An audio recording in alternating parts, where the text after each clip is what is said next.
Koalisi lintas organisasi pers merapatkan barisan. Aliansi Jurnalis Independen, Asosiasi Media Siber Indonesia, Lembaga Bantuan Hukum Pers, Masyarakat Jurnalis Lingkungan Indonesia, Persatuan Wartawan Indonesia Jaya, Pewarta Foto Indonesia, Serikat Jurnalis untuk Keberagaman, Serikat Pekerja Media dan Industri Kreatif untuk Demokrasi, dan Southeast Asia Freedom of Expression Network menyalakan sirine perlawanan atas kondisi negara saat ini.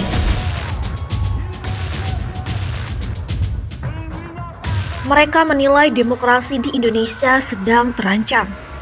Kelompok penguasa berupaya merongrong konstitusi demi tujuan pragmatisme kekuasaan. Elit-elit kekuasaan tanpa malu berupaya menganulir dua putusan Mahkamah Konstitusi. Dua putusan itu adalah Putusan nomor 60/PUU strip 22 Romawi /2024 yang melonggarkan ambang batas pencalonan kepala daerah untuk semua partai politik dan putusan nomor 70/PUU strip 22 Romawi /2024 yang mempertegas syarat batas usia pencalonan kepala daerah. Upaya penganuliran dua keputusan lembaga konstitusi tertinggi tersebut dipertontonkan secara angkuh melalui proses legislasi rancangan undang-undang pilkada secara kilat. Selain tidak mematuhi asas pembentukan peraturan perundang-undangan, di baliknya juga tercium aroma busuk. Koalisi lintas organisasi pers mencatat penyimpangan kekuasaan dalam proses legislasi bukan kali ini saja.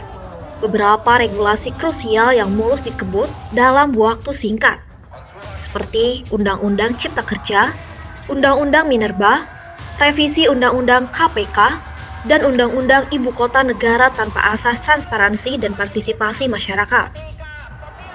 Padahal, banyak rancangan undang-undang yang lebih mendesak untuk kepentingan masyarakat, seperti rancangan Undang-Undang Masyarakat Adat, rancangan Undang-Undang Perampasan Aset, perlindungan data pribadi, dan sebagainya.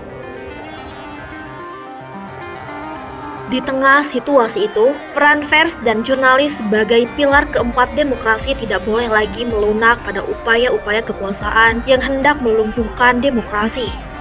Bila putusan Mahkamah Konstitusi bisa mereka anulir dalam waktu sekejap, bukan tidak mungkin undang-undang yang menjamin kebebasan pers, berpendapat, dan berekspresi pelan-pelan dilucuti dengan mudah sampai menuju era kegelapan. Rezim pemerintahan Jokowi memang tidak membredel media, namun banyak praktik selama ini justru mengancam kebebasan pers, berpendapat, dan berekspresi.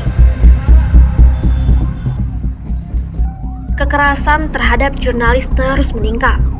Represi kritik di ranah digital hingga upaya-upaya membeli ruang redaksi untuk membangun citra positif pada kebijakan kontroversi yang ditentang oleh rakyat.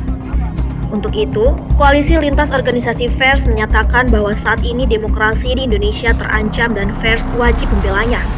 Juga mengingatkan media dan jurnalis tetap independen serta profesional dalam memberitakan kebenaran. Tidak takut menyajikan informasi yang akurat, kritis, terverifikasi, dan tidak mudah diintervensi.